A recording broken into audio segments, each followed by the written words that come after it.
When she tells her that they're at their dad's, she says, which one? And it can seem like a shady question, but it's legit. You have two baby daddies, girl, so which one?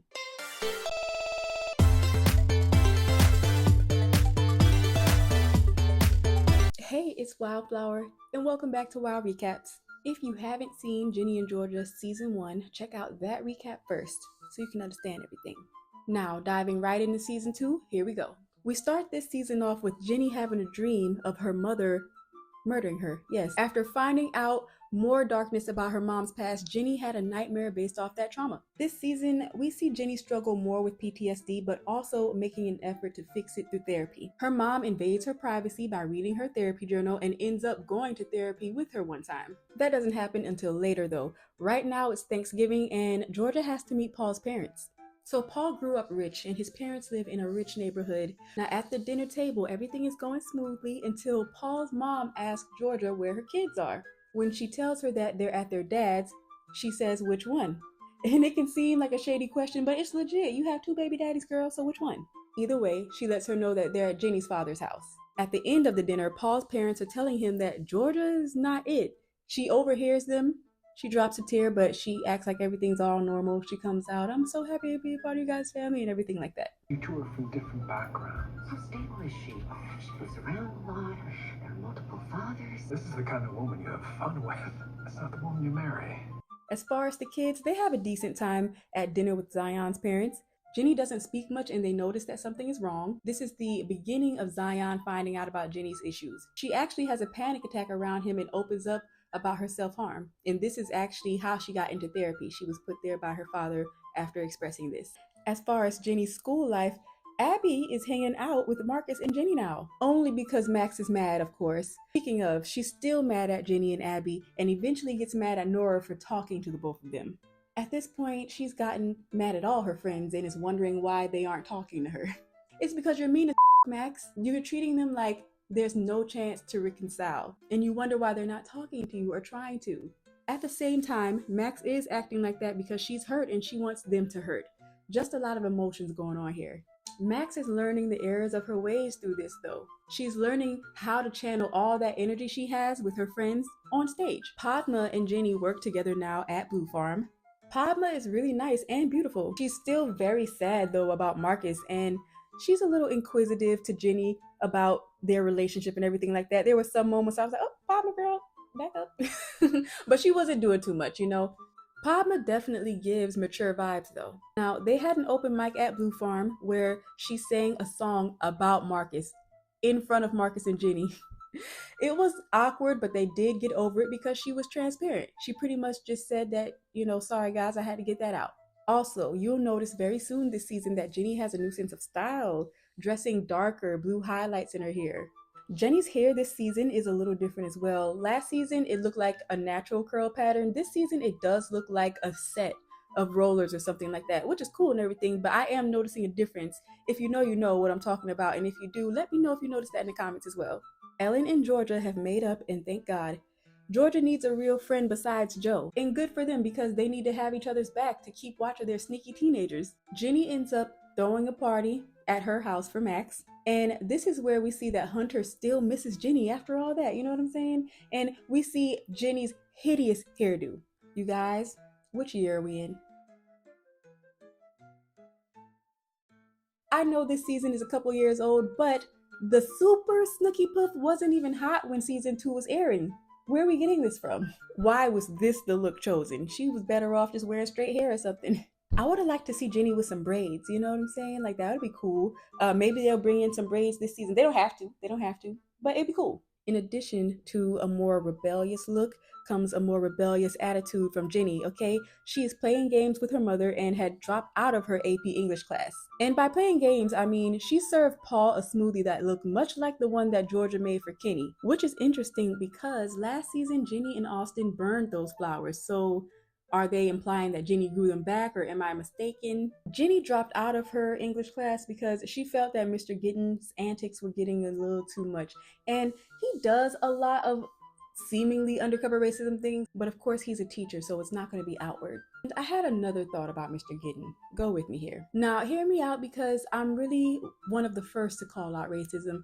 But what if Mr. Gitten isn't racist? I feel like sure, we can paint the things that he said and done as racism, but I'd say most racist thing he's done is assume that Ginny would have trouble in his class. But was that because she was black?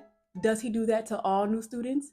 You know what I'm saying? We wouldn't really know. Plus, he is staff. I mean, Jenny came what, like in the middle of the school year? Was it at the beginning of the school year? I don't think so.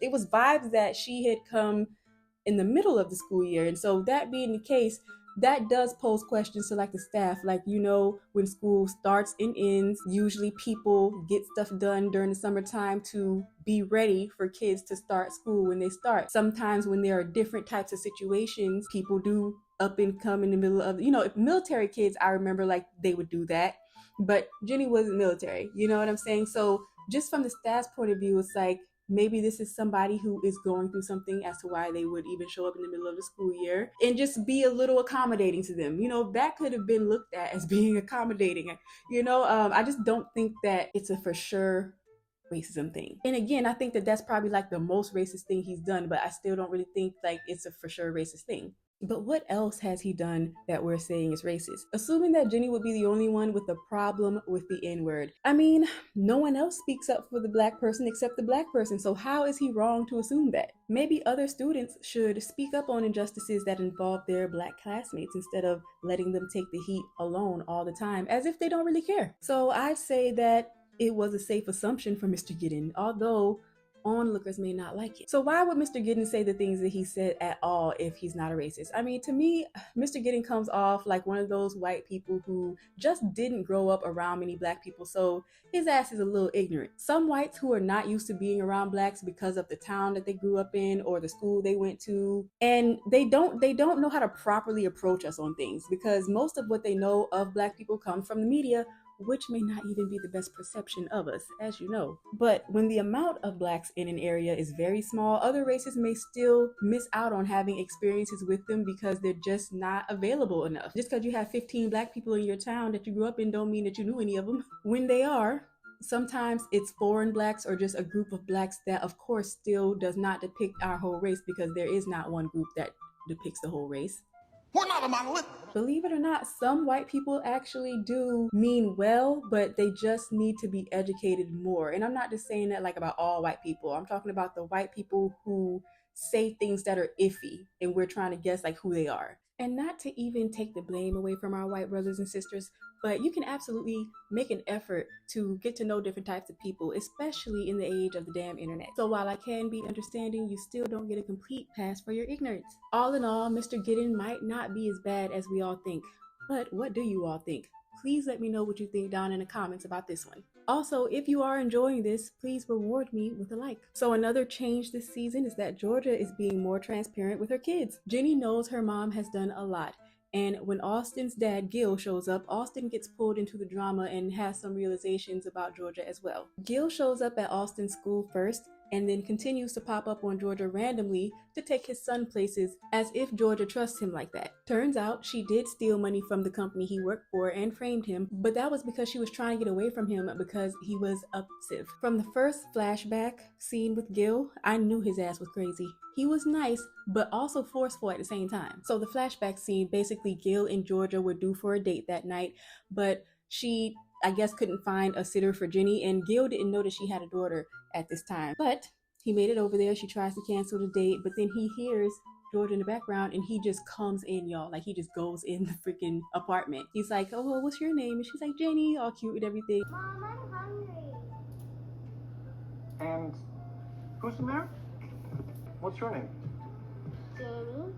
After he introduced himself to the child and everything, he asked, where is it? Where is it? And I'm like thinking, what is he talking about? He's like, everybody's got one. And I start thinking about like a drawer with like condiments in it, you know, like with the ketchup and soy sauce packages. He was talking about a drawer full of takeout menus. And he was right. He found it and he was like, oh yeah, we're just going to do takeout tonight. And this pleased Georgia. I could tell he was crazy because that was nice, but it was also forceful. Like, he also did not like respect her boundaries. So Yeah. So now she's dealing with Gil popping up, trying to take Austin and threatening to ruin her life. Also, Paul is starting to drop his nuts a little this season. He's letting his presence be felt as a man in the house. So like he's asking about Jenny's curfew, asking about Austin's school, and trying to be involved in those ways. With that, we kind of see that Georgia is really being dismissive about Austin's growing issues. We knew that last season though, when he stabbed that boy with the pencil and she was all like, about it. Another one of Georgia's men, Joe.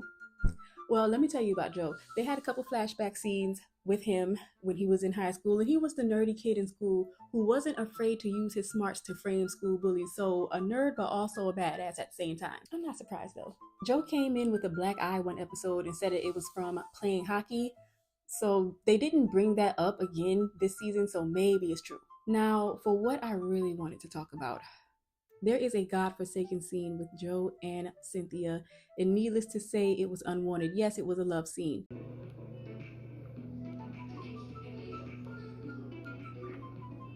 Joe is the cool, nice guy that everyone knows and loves, and Cynthia is a crimson creep. Joe actually expresses his feelings about Georgia to Cynthia and to Georgia this season, but ultimately accepts being friends. Back to Jenny's friends and the drama in teeny bopper land. Max has found a new love this season. Her name is Silver. She's a friend of Marcus's and she does theater as well. At the same time, Max is still in love with Sophie, who dated a guy after her. Max would still find small ways to be around Sophie to the point to where Sophie actually asked her to basically leave her alone. She said stop liking her pics on Instagram and everything. But a few episodes after that, the two end up at Blue Farm, okay? Really just so Max could stroke Sophie's ego. Sophie doesn't even have feelings for Max. Still, she just needed to feel better because her and her boyfriend broke up. And she needed to try to suck the energy out of Max to make herself feel better. And now I don't like Sophie. Abby is struggling with her parents' divorce and an eating disorder and ultimately loving herself altogether because she is dealing with this asshole guy in the friend group. He doesn't come off friendly at all, and he also does not look like he's in high school. But she keeps hooking up with him because she's broken. Speaking of broken, Marcus and Ginny end up breaking up this season. It's really because of Marcus's depression. It's coming in between him and Ginny and him enjoying being around people at all. Ginny is of course torn up about it, but eventually finds it in herself to offer Marcus friendship in his time of need, which I don't know how this is going to turn out, but we'll see. Let's switch gears back to Austin because Ginny isn't the only child being traumatized. There is a scene where Gil gets aggressive with Georgia because he's taking it out on her that he didn't get the apartment, but he didn't get the apartment because Cynthia witnessed him being aggressive with Georgia at the school on the stairwell. Austin and Ginny ran down the stairs when they heard the commotion, and once they got there, Austin pulled out the blick and blasted his dad. Now, Paul doesn't know that there's another gun in the house or anything about Gil's abuse, so her and the kids clean up the scene and hide everything. Later on though, Georgia comes pretty clean with Paul about her criminal past. Pretty much everything except the murders. This makes Paul very upset, but ultimately he ends up accepting Georgia for the crazy woman she is and helping protect her from Gil. Let's talk about Christmas dinner. Whole family was over. And what I mean by that is multiple families are over. It was Georgia and her kids, Zion and his parents, Paul and his family. Girl, Georgia was freaking out about trying to cook all that food, talking about she had to make sure Zion's mom thinks things are seasoned enough. That was actually pretty funny. But the problem at the dinner table wasn't the food. It was Zion's mom coming at Georgia because she's still mad about Georgia running off when she was younger with Ginny. That was a long time ago, but this is something that has affected Ginny, and that's really what she's mad about. So of course, this makes Georgia upset, and so she leaves the dinner and goes to Blue Farm to emotionally cheat with Joe. Maybe emotionally cheat as much, but she knows Joe likes her. She's thought about it, and she goes to him because she knows Joe's gonna make her feel better, usually by being an ear and providing wine. So the wedding is approaching, even after Paul learns way more about Georgia's past. Now it's more on him. You know what type of person you're dealing with now. He even said it himself that it's not smart. So of course Georgia does one more thing to dig herself in a hole and affect the people around her. She's at Cynthia's house for a play date with Austin and Cynthia's son. Cynthia is opening up to her about how hard it is to basically just have her husband there. No interaction or anything, but it's still her responsibility. Just some real stuff about grief and losing a partner and being in her situation. Georgia took that as an invitation to do something about it. So when Cynthia went to go check on the boys, She walks her ass into the room and smothers him with a pillow. So then the flatline comes.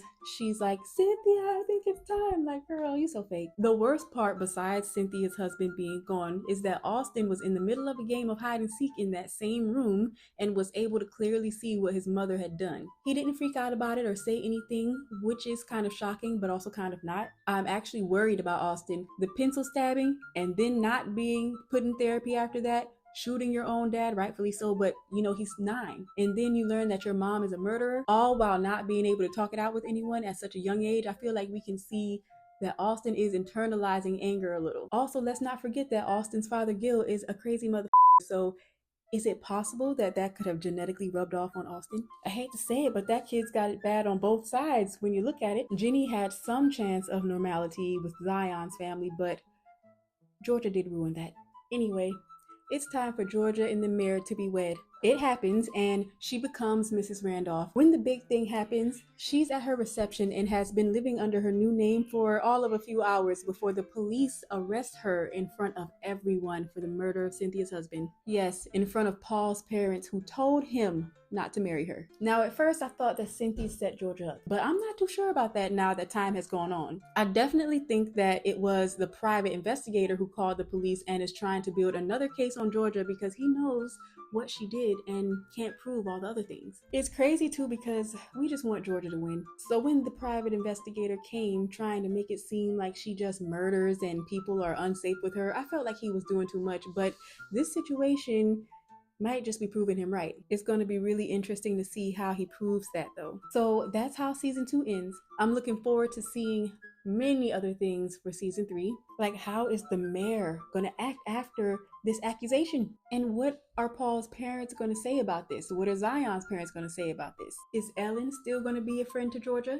Is she going to not want Max to be friends with Ginny because her mom is a suspected murderer? What's Ginny's school life going to be like now that this is in the air? Is Gil going to come back at the most inconvenient time and make things worse? We can probably almost count on that. Best believe they're going to be bringing him back this next season. His storyline with Georgia is too good to leave out. Plus, he's got too much of a vendetta against her to just let this all go. I wonder where Marcus is going to stand in all of this. Is he going to be too depressed to deal, or is he going to be there for Ginny? I feel like Hunter will try to be there for her. I don't have any faith in Nora and that wishy-washy ass Abby. As far as Joe, I think that we're going to see more exciting scenes from him this season, and he's of course going to be on Georgia's side. One last thing I want to say about my hopes for season 3 is I think Cynthia's going to shock us. Like, I think out of all the seasons, this will be the one where she tries to help Georgia. And that might be weird because Georgia killed her husband, but y'all, unless Cynthia set Georgia up, I think she's going to try to help her. She does have a heart. Cynthia is just a Karen. She wants everyone around her to think like her. But she's not evil in the way that Georgia is evil. So that was it. I am ready for season 3, and after watching my 2 reviews, you should be too. But if you're not, the show drops in a few days on June 5th, so binge if you have the time because this is an interesting story. Thank you so much for watching with me though. Let me know what you think about my season 3 predictions in the comments, and I will see you all next recap.